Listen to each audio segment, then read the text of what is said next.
Hi everyone, Angela here.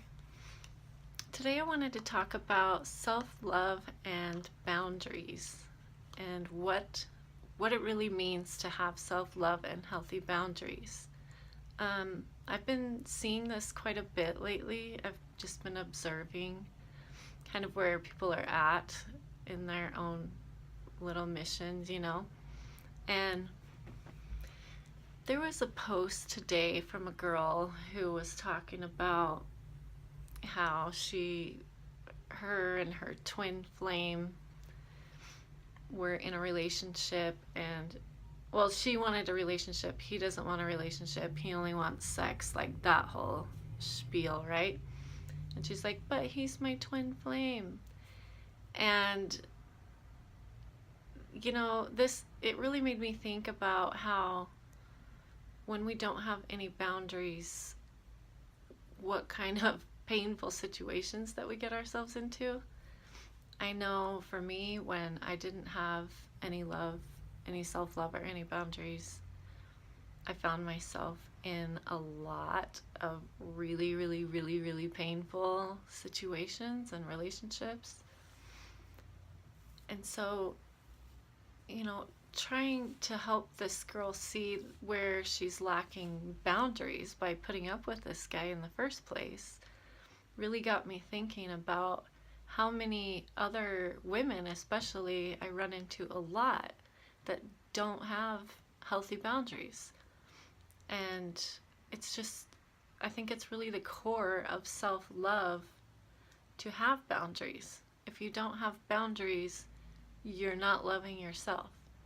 You are letting people walk all over you, you're getting taken advantage of, and a lot of times that makes us really angry and bitter if we hold it in and we just don't tell anybody that it makes us upset, and then we just get upset, and then we can be really passive aggressive and just bitter and mean and angry. That's how you turn into the mean old lady, is you don't have any boundaries, and then you finally just end up mean, right?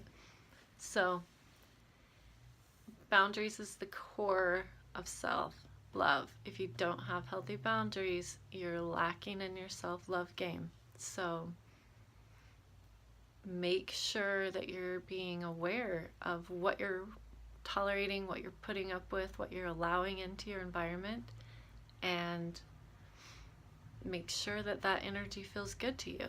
If people come around that don't make you feel good about you, limit those interactions as much as possible and get rid of them if you can.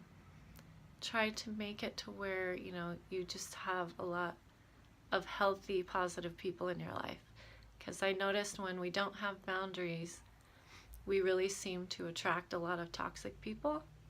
They can tell when we don't have boundaries. They can tell that we're easy to take advantage of. They can tell that we're vulnerable. They can tell that we're gullible. And they prey on us. So we have to learn boundaries in order to protect ourselves. And as empaths, on top of that, if we don't have boundaries, we will get tossed about in a sea of other people's emotions indefinitely, until we finally learn how to drop that anchor and get grounded in this insane storm of emotions that we live in, and that us as empaths are so susceptible to. And I know for me, before I had any boundaries, I was miserable. I was getting tossed about the storm of emotions. It was insane. And it wasn't just my emotions, it was everybody's emotions. It was the collective emotions. It was just all these emotions, and I didn't know what was going on or why I felt like I did.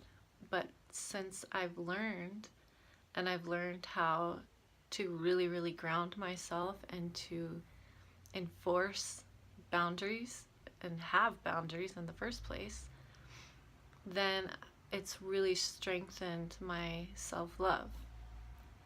So these two things go hand in hand. You can't have one without the other. So it's really important that we're conscious of where our boundaries are, especially when we find ourselves getting triggered by other people.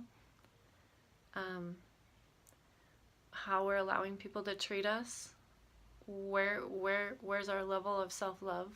Where How can we gauge our self-love? Well, we can look around us and see what our environment's reflecting back to us.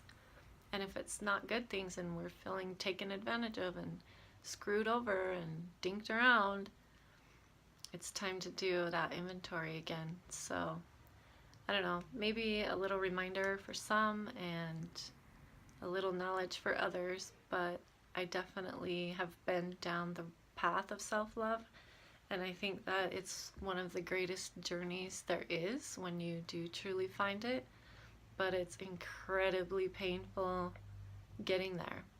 It's incredibly painful getting there. So the sooner that you can learn boundaries on your path to self-love, it's going to be much, much, much easier on you, and it's going to give you a strength that you didn't know you had. So be strong, have courage, you can do it. Thanks, guys.